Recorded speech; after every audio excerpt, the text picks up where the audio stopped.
कभी कभी जिंदगी ऐसे मोड़ पर ला खड़ा करती है जहां सही और गलत का फर्क कागजों में नहीं, खामोशियों में छुपा होता है। ये कहानी है रीमा सिंह की, एक सख्त, ईमानदार, तेज दिमाग वाली आईपीएस अधिकारी। और कहानी है मोहन की, एक साधारण, खामोश, मेहनती आदमी जो आज एक झोपड़ी में रहता है।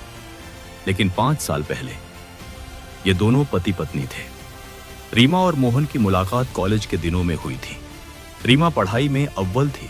उसका सपना था देश की सेवा करना, आईपीएस बनना। मोहन ज्यादा बोलता नहीं था, लेकिन जो करता था पूरी ईमानदारी से करता था। वो रीमा की हर किताब, हर फॉर्म, हर सपने का खामोश सहारा था। जब रीमा का चयन आईपीएस में हुआ, पूरे शहर में जश्न था। मोहन ने सिर्फ इतना कहा, तू अफसर बन गई, पर मेरे लिए अब भी वही रीमा है। रीमा मुस्कुरा दी, पर शायद उस मुस्कान में पहली बार दूरी की परछाई थी। भाग दो। वर्दी के साथ बढ़ता अहंकार आईपीएस ट्रेनिंग के बाद रीमा बदलने लगी। मीटिंग्स, फोन कॉल्स, सरकारी गाड़ियां, सैल्यूट। मोहन अब उस दुनिया में फिट नहीं बैठता था। उसकी सादगी रीमा को कमजोरी लगने लगी। एक दिन गुस्से में रीमा बोली, तुम्हें पता है लोग क्या कहते हैं, एक आईपीएस और ऐसा पति। मोहन चुप रहा। वो जानता था जब शब्द ऊंचे हो जाते हैं तो खामोशी ही सही जवाब होती है। भाग 3। टूटता रिश्ता धीरे धीरे झगड़े बढ़ने लगे। रीमा चाहती थी स्टेटस, सोशल सर्कल, ताकत। मोहन चाहता था सुकून, सम्मान, साथ। एक रात रीमा ने कह दिया, मैं इस शादी में घुट रही हूं। मोहन ने पहली बार आंखों में आंसू लिए कहा, अगर मेरी सादगी तुझे बोझ लगती है तो मैं हट जाता हूं। कुछ महीनों बाद तलाक हो गया। कोर्ट में रीमा की वर्दी चमक रही थी और मोहन सिर झुकाए खड़ा था। गांव शहर में चर्चा थी, आईपीएस बनते ही पति को छोड़ दिया। तलाक के बाद मोहन शहर छोड़कर गांव लौट गया। उसने पुरानी जमीन पर एक छोटी सी झोपड़ी बनाई। लोगों को लगा वो टूट गया है, लेकिन हकीकत कुछ और थी।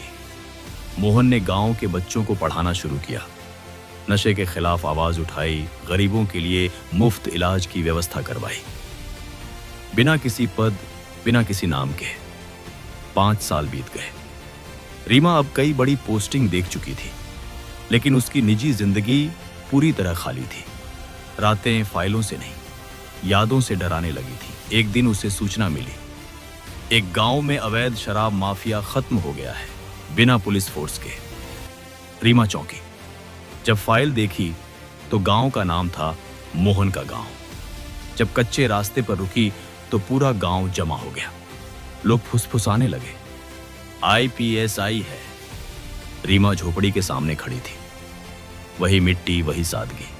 दरवाजा खुला, सामने मोहन था, सादा कपड़े, चेहरे पर शांति। रीमा की आंखें भर आईं। गांव वाले इकट्ठा हो गए। सरपंच बोला, मैडम, अगर आज ये गांव जिंदा है तो मोहन की वजह से। रीमा हैरान, पता चला? मोहन ने अपने तलाक के बाद मुआवजे में मिले पैसों से पूरी शराब माफिया की जड़ काट दी। उसने कभी नाम नहीं चाहा, कभी श्रेय नहीं। रीमा की आवाज कांप गई, तुमने ये सब क्यों किया?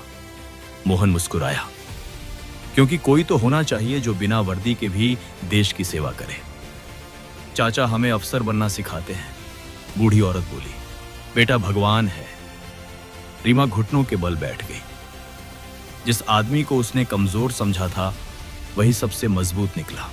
मोहन से माफी मांगी, लेकिन मोहन ने कहा, माफी नहीं, बस इतना समझ लो, इंसान की कीमत उसके पद से नहीं, उसके कर्म से होती है।